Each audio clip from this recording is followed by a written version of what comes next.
Hello नमस्कार दोस्तों, Lucent Rajasthan GK के स्पेशल वीडियो में आपका वेलकम है। तो यहाँ डिस्कस की जाएंगे इंपॉर्टेंट क्वेश्चन जो कि आपके एग्जाम की दृष्टि से काफ़ी महत्वपूर्ण साबित होने वाले हैं। और प्रत्येक प्रश्न में आपको 2 से 3 प्रश्न एक्स्ट्रा कराए जाएंगे, जिससे आप एक प्रश्न में कम से कम 3 से 4 क्वेश्चन प्राप्त कर सको। तो अभी तक आपने हमारा चैनल सब्सक्राइब नहीं किया तो इसे सब्सक्राइब कर लीजिए और इस वीडियो को भी अपने दोस्तों के साथ फेसबुक और व्हाट्सएप अकाउंट के माध्यम से शेयर कर दीजिए। तो आज का क्वेश्चन है, राजस्थान के पड़ोसी प्रदेश है, तो राज्यों के नाम पूछे गए हैं। तो 5 राज्य हैं जिनकी सीमा राजस्थान के साथ में लगती है। तो इन राज्यों में पहला राज्य है आपका हरियाणा, दूसरा राज्य है मध्य प्रदेश, तीसरा राज्य है पंजाब, चौथा राज्य है गुजरात और 5वां राज्य है उत्तर प्रदेश। तो इन 5 राज्यों की सीमा राजस्थान के साथ लगती है। और कितनी सीमा लगती है? 4850 किलोमीटर की सीमा लगती है। तो ये लंबाई भी आपको याद रखनी है। तो सबसे ज़्यादा सीमा किसके लगती है? मध्य प्रदेश के साथ लगती है, 1600 किलोमीटर की सीमा लगती है। और सबसे छोटी सीमा आपकी किसके साथ लगती है? तो ये पंजाब के साथ लगती है, 89 किलोमीटर की सीमा लगती है। तो इस प्रकार से 5 पड़ोसी राज्य है राजस्थान के। केलापानी तीर्थ स्थल स्थित है, तो ये बांसवाड़ा में स्थित है केलापानी तीर्थ स्थल। अगला प्रश्न है, बावड़ियों का शहर कहा जाता है, तो ये बूंदी शहर को कहा जाता है बावड़ियों का शहर। अगला प्रश्न है, नवल सागर, फूल सागर, जेत सागर, हिंडोली का तालाब, गुड्डा बांध किस जिले में स्थित है? तो ये बूंदी जिले में स्थित है। नवल सागर, फूल सागर, जेत सागर और हिंडोली का तालाब और गुड्डा बांध। अगला प्रश्न है आपका, हनुमान जी का दाढ़ी मूंछ युक्त विग्रह स्थित है, तो ये सालासर हनुमान जी का है, जिसमें हनुमान जी के चेहरे पर दाढ़ी मूंछ उगी हुई है। अगला प्रश्न है, भांडारेज की बावड़ियाँ किस जिले में स्थित है? तो ये आपके दौसा जिले में स्थित है भांडारेज की बावड़ियाँ। अगला प्रश्न है, दौसा तहसील के लवाण गांव किस लिए प्रसिद्ध है? तो ये दरियाँ बनाने के लिए प्रसिद्ध है लवाण गांव। अगला प्रश्न है, पहाड़ों की नगरी के उपनाम से विख्यात है, तो डूंगरपुर शहर विख्यात है, जिसे पहाड़ों की उपनगरी के नाम से जाना जाता है। अगला प्रश्न है, डूंगरपुर में एक थंबिया महल का निर्माण किसने करवाया था? तो यहाँ के महारावल थे शिव सिंह, इन्होंने ही एक थंबिया महल का निर्माण करवाया था। अगला प्रश्न है, करौली का मदन मोहन जी का मंदिर किस संप्रदाय का है? तो ये आपका गौड़ीय संप्रदाय से संबंधित है मदन मोहन जी का मंदिर। अगला प्रश्न है, जयपुर के बनारस के नाम से प्रसिद्ध है, तो गलताजी प्रसिद्ध है जयपुर के बनारस के नाम से। अगला प्रश्न है, स्वर्ण नगरी नाम से जाना जाने वाला शहर है, तो ये जैसलमेर शहर को जाना जाता है स्वर्ण नगरी के नाम से, क्योंकि यहाँ पर अधिकतर इमारतें आपके पीले पत्थर से बनी हुई है। जब इन पर सूर्य का प्रकाश गिरता है तो ये शहर सोने के समान चमकता है, इस कारण से इसे स्वर्ण नगरी कहते हैं। अगला प्रश्न है, शाही जामा मस्जिद जो कि 12 जिले में स्थित है, किसके समय बनी हुई है? तो औरंगजेब के समय बनी हुई है शाही जामा मस्जिद। और कहाँ स्थित है? तो 12 जिले में स्थित है। अगला प्रश्न है, राजस्थान के सबसे अंत में बनी रियासत कौन सी है? तो ये झालावाड़ रियासत है सबसे अंत में बनी रियासत, और ये एकमात्र रियासत था जिसका निर्माण अंग्रेजों के द्वारा किया गया था। अगला प्रश्न है, मत्स्य संघ की राजधानी कौन सी है? तो ये अलवर है, जो कि मत्स्य संघ की राजधानी है। अगला प्रश्न है, बरतरी की तपोभूमि एवं कनफटे नाथों की प्रसिद्ध स्थल कौन सा है? तो ये आपका बरतरी स्थल, जो कि अलवर जिले में स्थित है, ये कनफटे नाथों का प्रसिद्ध स्थल है। अगला प्रश्न है, सोमेश्वर के लिए स्वर्ण तोरण का निर्माण किसके द्वारा कराया गया था? तो ये कलहण के द्वारा कराया गया था स्वर्ण तोरण का निर्माण। अगला प्रश्न है, राजस्थान में हमीमुद्दीन चिश्ती को मीठे शहाब के नाम से जनमानस में प्रसिद्धि मिली है, इनकी दरगाह किस दुर्ग के भीतर स्थित है? तो ये गागरोन दुर्ग के अंदर स्थित है मीठे शहाब की दरगाह, जिसका निर्माण औरंगजेब के द्वारा करवाया गया था। अगला प्रश्न है, राजस्थान में वाटर सफारी से संबंधित नदी है? तो चंबल नदी है, जो कि वाटर सफारी से संबंधित नदी है। अगला प्रश्न है, बालोतरा से आगे लूनी नदी के जल में खारेपन का मुख्य कारण है?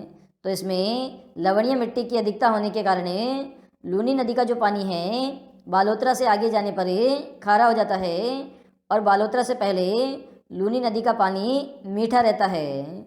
अगला प्रश्न है, राजस्थान में क्षेत्रफल की दृष्टि से सबसे बड़ा वन्य जीव संरक्षित क्षेत्र कौन सा है?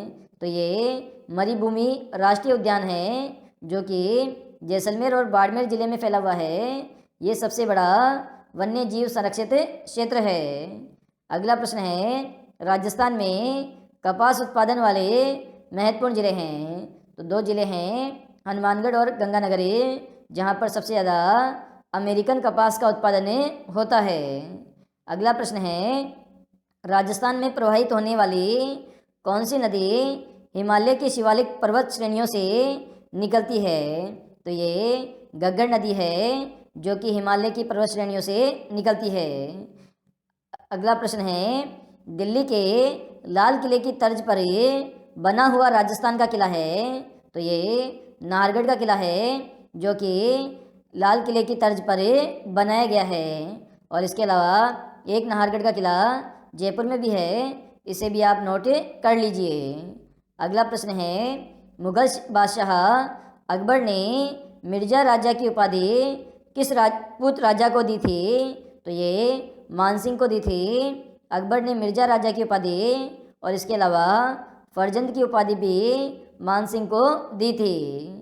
अगला प्रश्न है, राज्य की पारंपरिक एवं विलुप्त हो रही कलाओं के संरक्षण और संवर्धन करने के लिए उनका संबंधित विकास करने के उद्देश्य से स्थापित संस्था है?